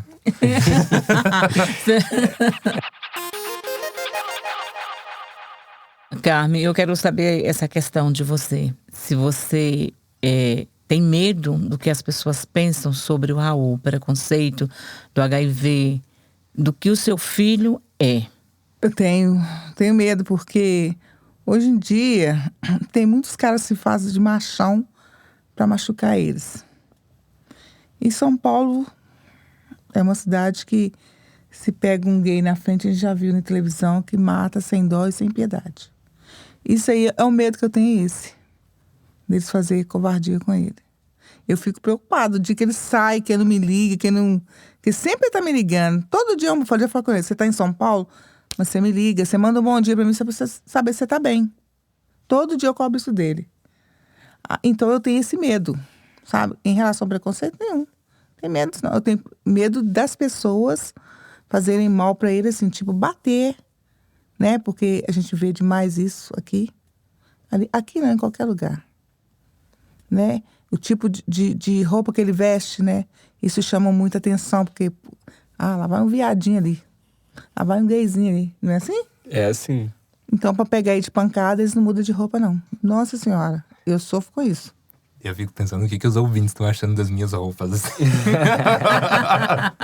Que ela fala das minhas roupas o tempo todo. A roupa escancarada, né, Raul? Então, Esmeralda, o que você passou em relação à sexualidade dele? Os perigos? Eu vivi, Carmen, tudo isso que você se referiu, o medo de ser espancado, de ser humilhado, de ser recusado, eu vivi isso, né? Eu vivi mesmo na pele. Foi muito doloroso porque ele saiu E quando ele, na aliás, não foi só a primeira vez, ele saiu outra vez e maltrataram ele. Assim, foi muito revoltante, foi muito triste, porque você não tem direito de falar que é um país que tem liberdade, um país que dá autonomia, dizer que você tem liberdade para fazer aquilo que você gosta, e as pessoas têm a cabeça tão fechada, né? Ter o pensamento tão eu posso, eu faço, eu mando com a vida das pessoas. E não é assim. Eu passei por isso, sabe, Carmen? Foi muito dolorido, foi muito revoltante. Na hora, se eu pegasse o ser humano, eu acho que eu fazia pior do que ele fez com o meu filho, né? Porque assim, eu vi meu filho debilitado e procurar a justiça fica por isso mesmo. Então isso me revoltou muito, eu passei por isso. Foi muito revoltante de ver meu filho machucado e não ter apoio nenhum. Ele não teve apoio nenhum, teve apoio do meu filho, da minha irmã, que a gente foi atrás, né? E eu não consegui nem ver quem era. Até hoje eu não sei quem foi. Eu, enfim, só sentia que tinha alguém, alguma força me empurrando contra o chão. E eu só conseguia ver o chão. E essa pessoa tava batendo na minha cabeça, na minha nuca. Não sei se era uma pessoa, se eram duas, se eram três. Até hoje eu não sei.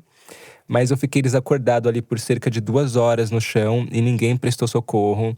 Eu mesmo tive que acordar e procurar os seguranças.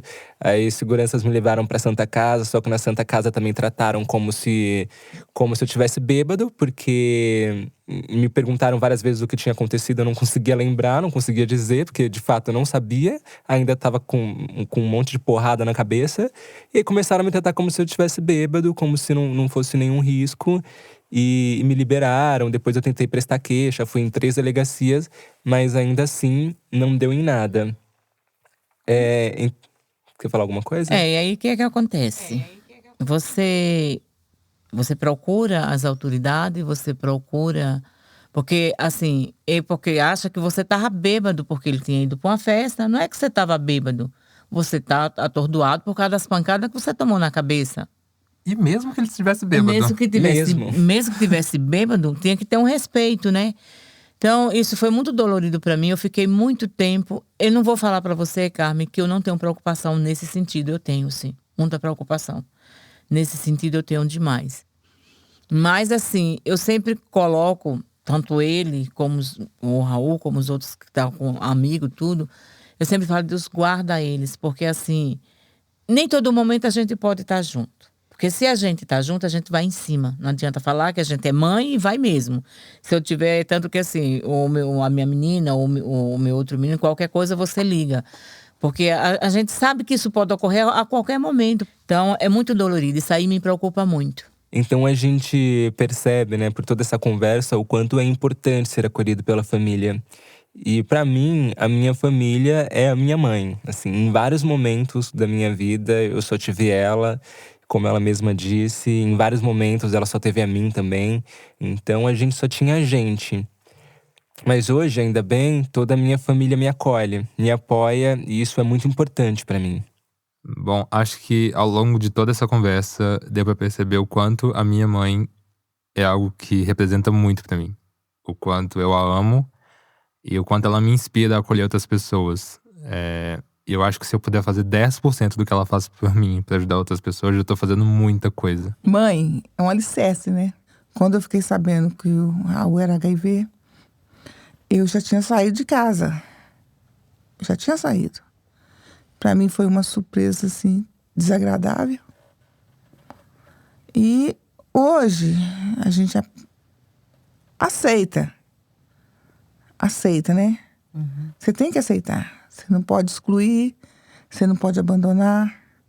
Você tem que fazer o possível para poder estar ali sempre presente na vida deles, para dar um socorro. Eu tenho que amparar. Eu tenho que fazer por ele e continuar fazendo no que ele precisar.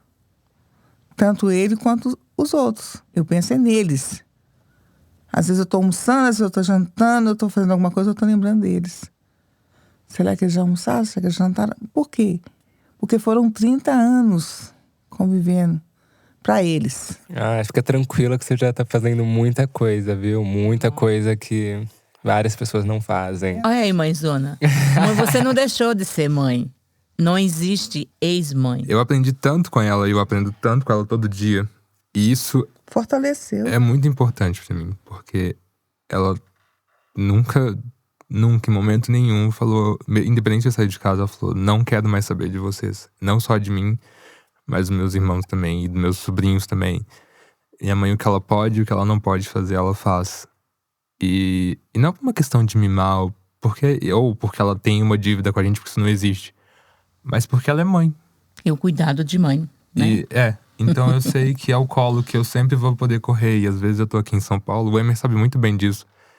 Às vezes que eu senti saudade e vontade de ir pra lá e ficar um tempo, porque essa cidade me consome, mas eu tô aqui porque eu busco uma melhora não só pra mim, mas pra ela, pro meu pai, pros meus irmãos. Então a gente vive dessa forma e assim, eu sei que tudo que ela faz é com amor incondicional e eu retribuo da forma que eu posso. Está chegando agora no fim dessa entrevista com as mães. Foi, como a gente disse, o episódio mais esperado, assim, da temporada. Raul tava tremendo aqui antes de começar. O que minha mãe vai falar? Eu e minha mãe, a gente sempre conversa sobre tudo, assim. Mas hoje foi um episódio à parte, assim. Porque é algo que minha mãe nunca fez, assim. Tá, acredito que a Ismael também, mas estar nesse lugar atrás de um microfone é difícil. Juiz. E às vezes eu penso na importância. Acho que não só pra mim, mas conhecendo a história do Emer também, a importância que as duas têm na nossa vida. E o que a gente já compartilhou, e sabendo que elas são mulheres extremamente resilientes, mulheres fortes, e que nos inspiram a cada dia mais, além de acolher também. Então acho que a importância desse episódio hoje mexeu muito comigo. Eu já chorei aqui, vocês não viram? Eu vi sim. Tava tremendo Eu vi sim. Tava tremendo antes de começar a gravação, mas deu tudo certo. E acho que para além também, né, de mulheres fortes e resilientes, são também mulheres muito sensíveis, né? Mulheres também que tiveram muita sensibilidade para lidar com a gente. Mulheres muito afetuosas, muito calorosas. E, gente, só tenho a agradecer mesmo por Agradecer minha mãe que saiu de Minas pra vir pra cá gravar com a gente em São Paulo. E tá bem cansadinha, viu? Ela já bocejou várias vezes aqui. Agora a gente vai se despedindo delas aqui. Vocês querem deixar um recadinho, mandar beijo? Fiquem à vontade. Não, é só agradecer, né? Agradecer a você, ao Raul, né? Por essa participação com vocês aí. Pra falar mais sobre a sexualidade, né? Do ser ou não ser, né? Eu quero só agradecer a oportunidade que eu tive de estar aqui com A vocês. gente agradece sua vinda, mãe. Tá bom? A gente que agradece. A Carmen já falou tudo, né? Então, assim, foi uma oportunidade muito importante pra gente, mãe, de falar um pouco da nossa vida, um pouco da vida dos nossos filhos, né, do que eles escolheram para a vida sexual, né, uma sexualidade deles. E isso, para mim, é gratificante, né, a gente ter essa chance, essa oportunidade de explicar, de falar o que a gente sente, do apoio que a gente dá. E é maravilhoso. Eles são os nossos orgulhos, né? Com certeza. Ai, vocês são os nossos orgulhos também, com certeza. Com certeza.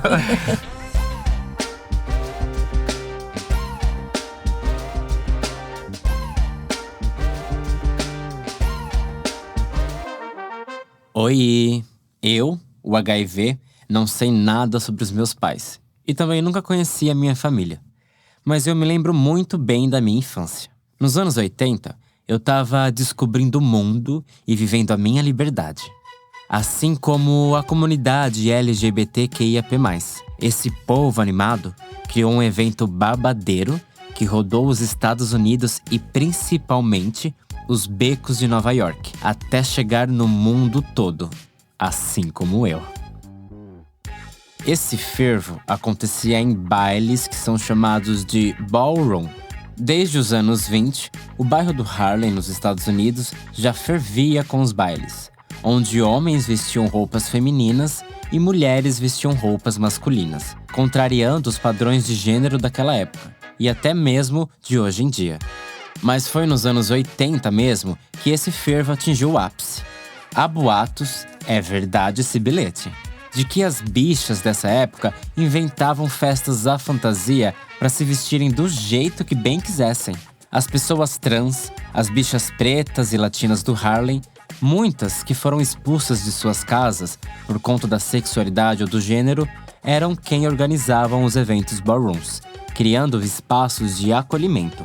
A maioria das pessoas que frequentavam os ballrooms também eram integrantes de alguma house, ou seja, de uma casa. E essas casas eram formadas por artistas de várias linguagens, como teatro, dança, música e performance. Todo mundo de olho nos prêmios e troféus que traziam reconhecimento para suas casas. Não é só isso. Essas casas formavam, na verdade, novas famílias para as pessoas. Elas ofereciam, e muitas oferecem até hoje, acolhimento, amigos e um lugar seguro, onde você pode ser você mesmo.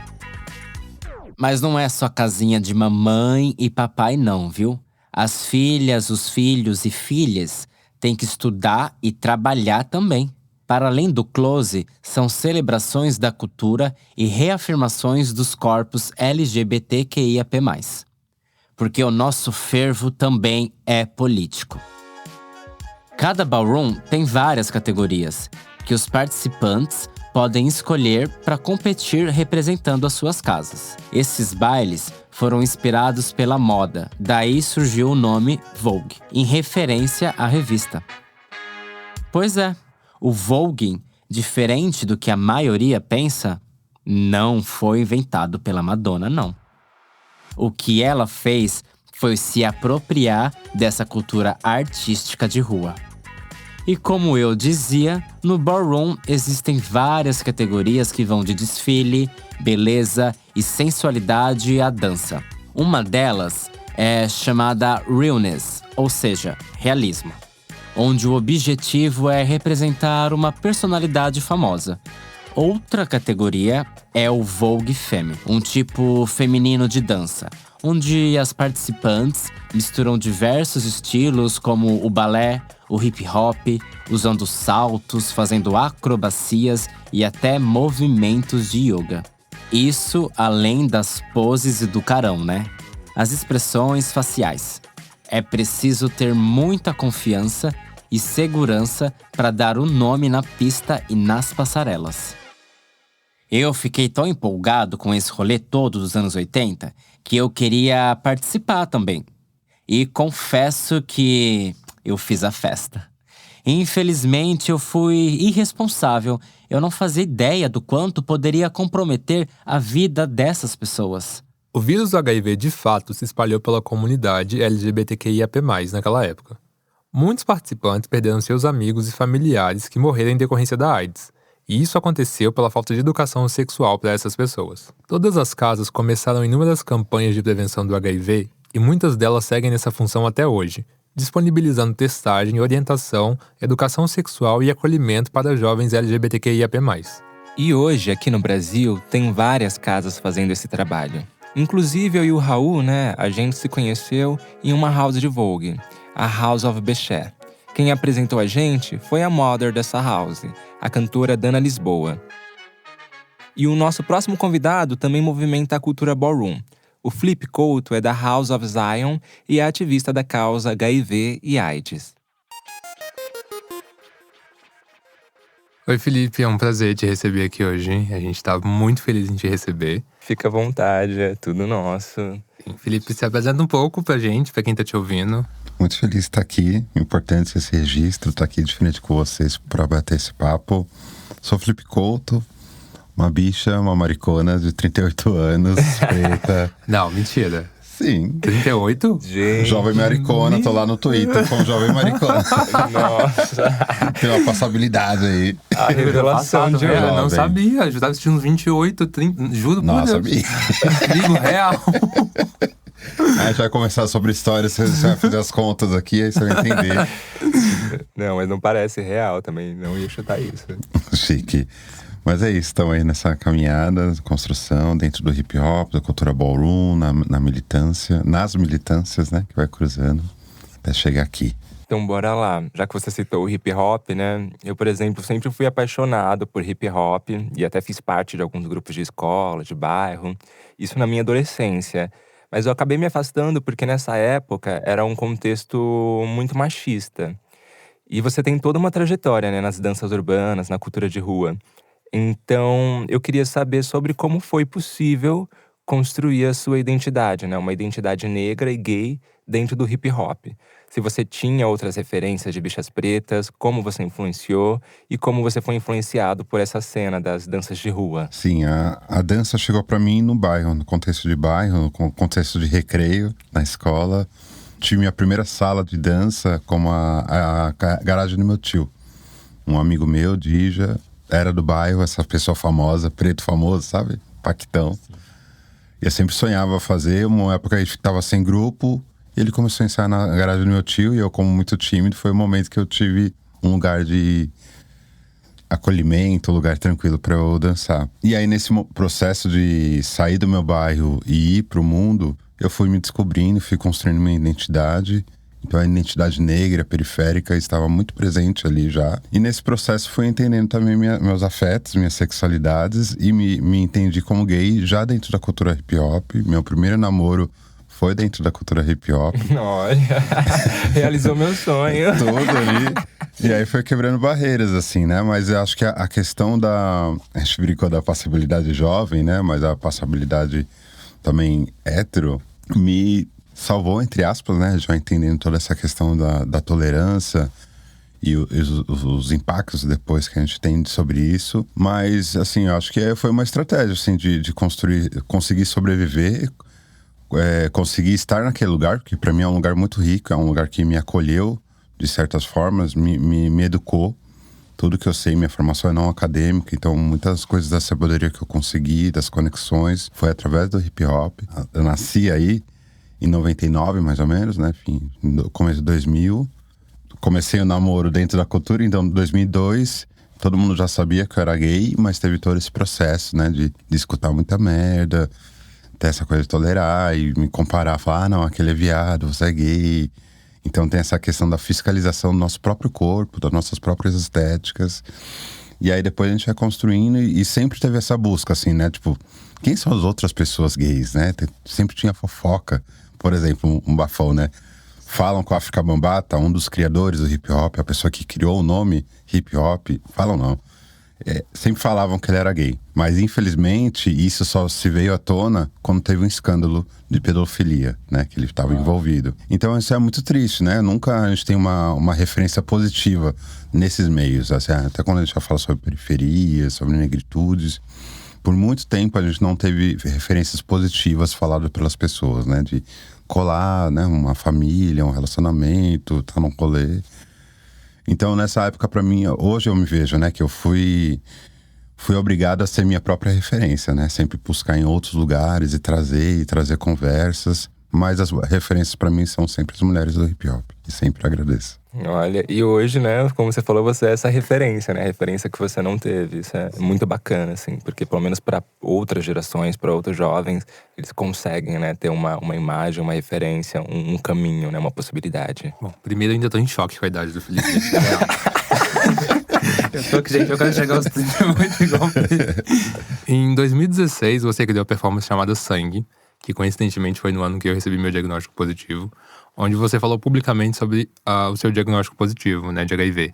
De onde surgiu essa necessidade de abrir a sua sorologia enquanto artista e como foi seu processo de criação? Eu recebi o diagnóstico em 2009, ainda nesse contexto das danças, dentro do programa vocacional, lá no Butantã, no Céu Butantã. O programa, o projeto vocacional? Vocacional, dança vocacional. Uau, foi muito importante.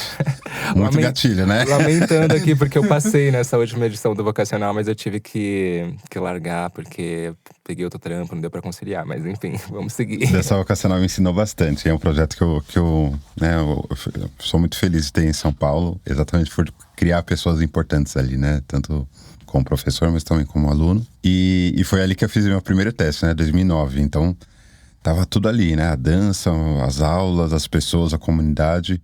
Mas desse primeiro momento, né? Meu primeiro zero, momento positivo zero, até 2015, foi um momento de silêncio muito grande. Ali eu já tava com meu primeiro namoro, assim, né? Que foi tornar um casamento. E eu fiquei nesse lugar muito íntimo, assim, né? Minha relação com o HIV era eu, o remédio e o médico. E aí foi passando os anos, né? Eu fui morar fora com esse relacionamento. 2010 a 2013 eu morei na Alemanha e França, a Alemanha onde eu comecei o tratamento.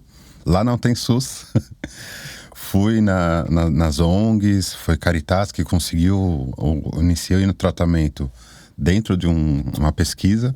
E quando eu volto, em 2013, 2014, eu começo a entender, né? Volto pro espaço de família, de amigos, e começo a entender o quanto isso me silencia, o quanto isso me sufocava. E aí eu me conecto de fato minha identidade bicha dentro das danças, dentro do hip hop. Me conecto com o Félix Pimenta, reconecto com o Félix Pimenta, que eu fui professor dele lá atrás, Márcio Alves e outras pessoas. E aí a gente começa a colar junto, né? Ir nas festas, ir nas saunas e falar das pegações. E aí eu sinto esse incômodo e a necessidade de falar, mas não tinha como falar. Mas tive o convite de apresentar um solo, fazer uma criação. Esse convite veio em 2015 para estrear em 2016. E foi nesse processo, estava estudando Augusto Boal, estava estudando esses espaços relacionais. E aí eu trago a minha referência de baile, que não tem essa distância do espectador e do ator ali. E tem espaço todo mundo junto, então eu quebro essa ideia de ativo e passivo. A primeira minha pesquisa era essa ideia de ativo e passivo. Pensando tanto esse corpo negro, hipermasculinizado, mas também essa relação de público, plateia, público e obra. E aí eu trago o baile, né, que é a minha primeira referência de dança. Minha mãe e meu pai se conheceram na Zimbábue, Chic Show, eram as memórias da minha família de festa, de dança. E a minha pesquisa também, dentro das danças urbanas, eu pesquisava o locking. Sempre assisti os vídeos da Soul Train. Tem até tatuado o trenzinho da Soul Train. E aí eu penso esses espaços coletivos, né? Que tem um fluxo de troca.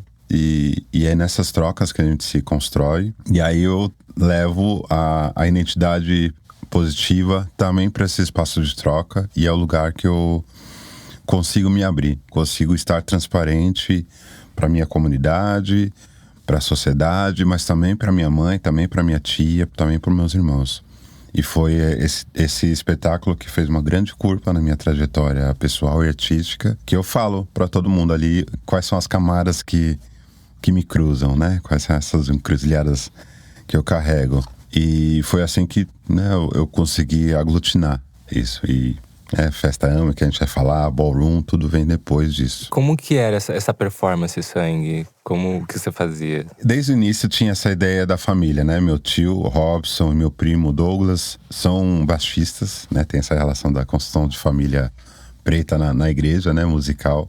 Sempre tive o sonho de trazer pra cena, fazer alguma coisa junto. E aí nesse solo, tava nessa pesquisa, né? Quebrar a caixinha e tal.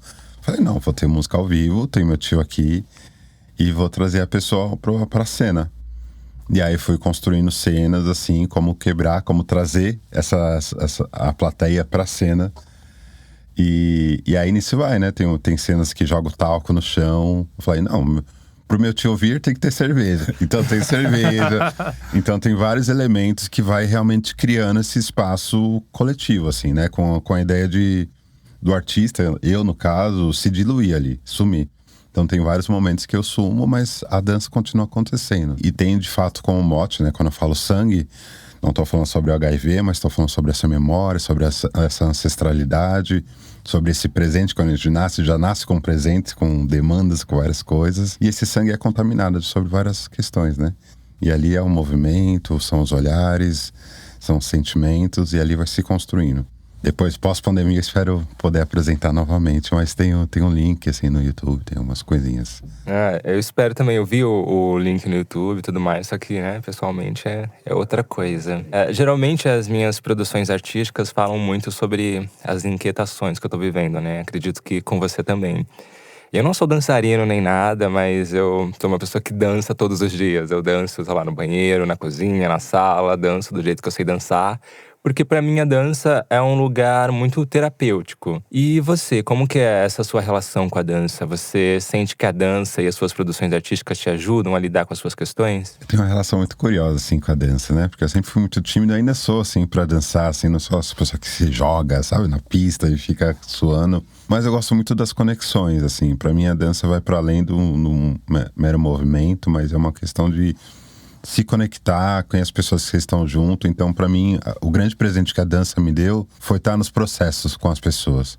Sabe, ir numa terça-feira de manhã pro ensaio, chegar ali, conversar da vida, ver como chegou, ver o corpo acordando, né? Tá numa festa, tá num processo de um espetáculo, viajar para outro lugar e tem treino numa estação X, aí você vai lá com essas pessoas do local.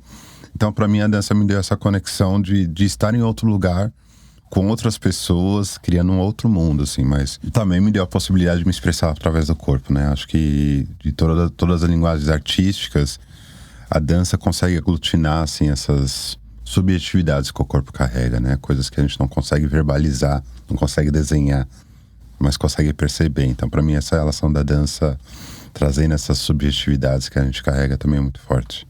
Quando eu e o Emer, a gente fez a live pro Instagram, né, a live positiva através da House of Biché, que foi a nossa primeira ação e que deu… Tudo isso que é tudo hoje.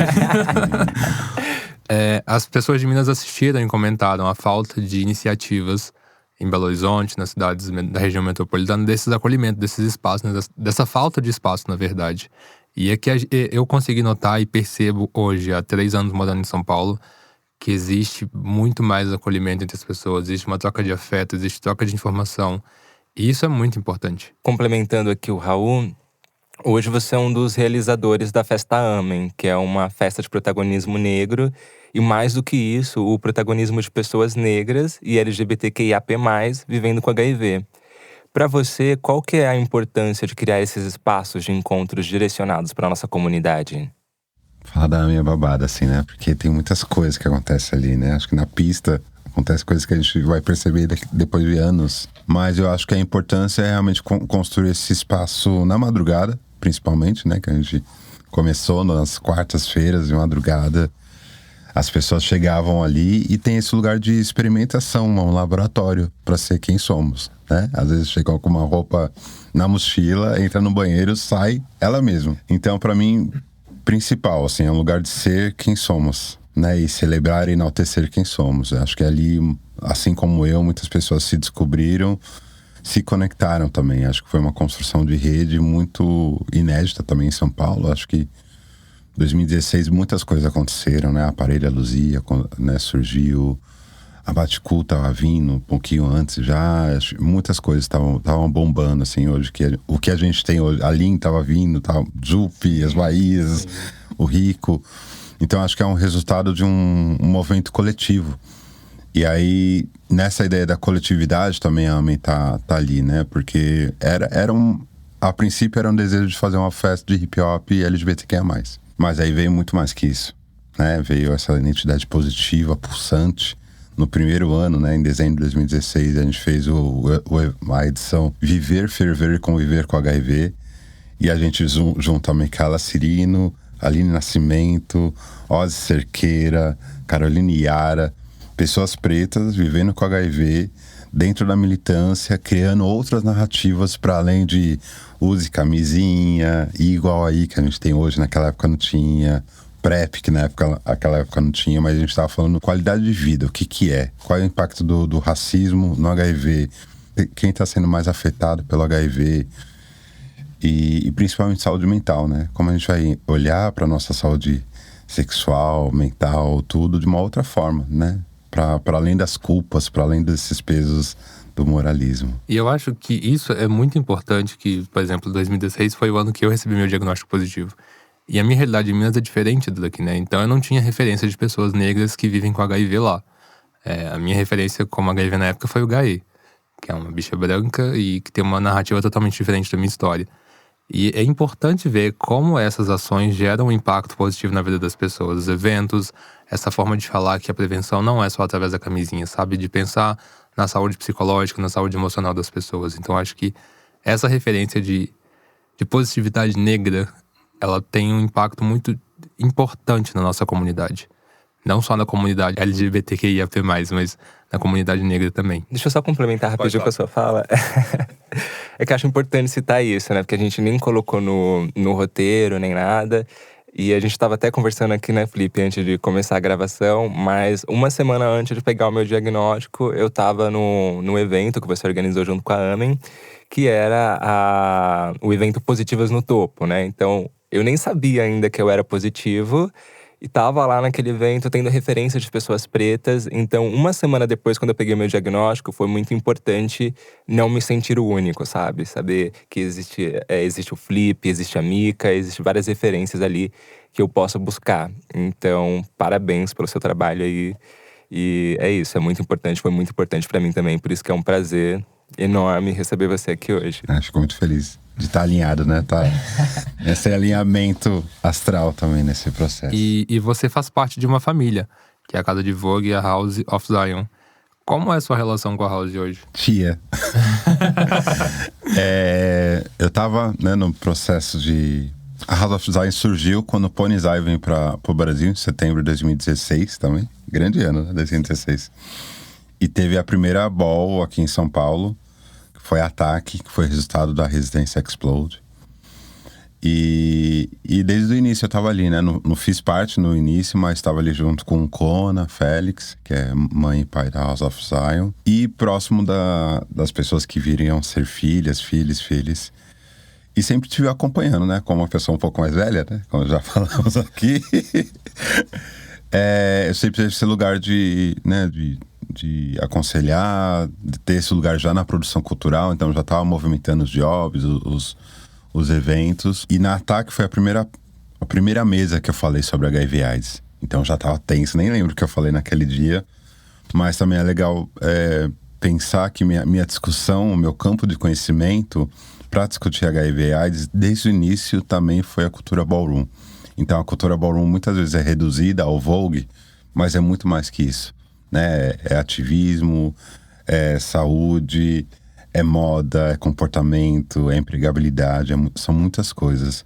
E também cria uma outra referência de construção familiar. No sangue, né? Eu falava dessa família sanguínea, mas na ballroom também encontro essa família que é escolhida, assim, né? É nomeada. Eu te vejo como uma irmã, te vejo como uma mãe, né? Ou eu te vejo como uma filha. Eu te convido para fazer parte da minha família. Eu aceito fazer parte da família, não tem uma obrigatoriedade. E assim, né? A gente tem uma referência assim também como na matriz africana, nas religiões de matriz africana, principalmente, que tem essa hierarquia não baseada por um poder, mas sim pelo respeito. Eu te vejo ali, porque você me instrui como filho, você tá ali como campo de acolhimento. Então, acho que cria essa outra dinâmica que quebra toda essa estrutura do patriarcado, né? Obviamente, a gente vai se esbarrar, porque a gente é educado nesse lugar, mas a cultura ballroom nasce a partir, né, da Crystal LaBeija, uma mulher trans, travesti, que estava ali já envolvida com as estéticas artísticas, mas também com as questões sociais, entendendo a importância da moradia para as pessoas LGBTQIA+, que comumente até hoje são expulsas de casa. E nasce essa ideia, né, de house, é a casa mesmo. Na época, uma liderança conseguia pagar um aluguel e chamava várias outras pessoas para estar junta. E ali ia falando sobre trabalho sexual, sobre drogas, sobre várias coisas, né?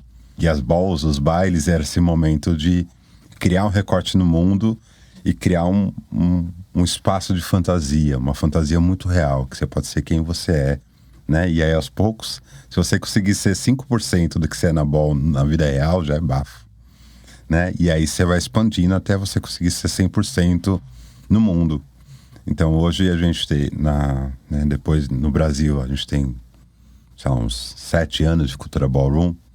A gente vê muitas pessoas que estão vivendo ballroom, sabe? Vivendo o mundo ballroom.